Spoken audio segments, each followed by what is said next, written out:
So one of the things that that I have complex feelings about is that I think that there's both commercial and to a certain extent non-commercial impetus to make my story, to cater my story to people who are not like me. Like when I think about going to do lectures, etc. Like I love working with undergraduates. They're very exciting and very excited audiences, but I kind of, there's like a tacit understanding that most of the people in the room are not going to be fat or not going to have the experience of fat phobia that someone of my size or around my size or bigger than me would have. And consistently when I give lectures at universities, for example, there's like a tiny group of like fat people all together in one little corner, and and it's kind of it's like it's deeply I have a lot of feelings of conflict around this. Like I think that in the sense that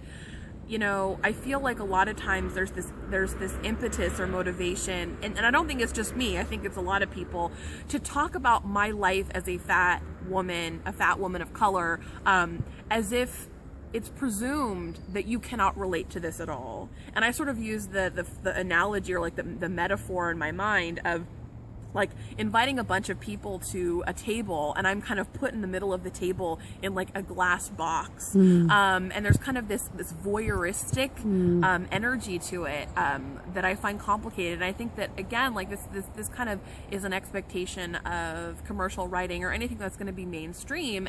And on the one hand, it's like an exercise in trying to explain my subjectivity to people who maybe don't understand it, which is in its own right interesting and valid.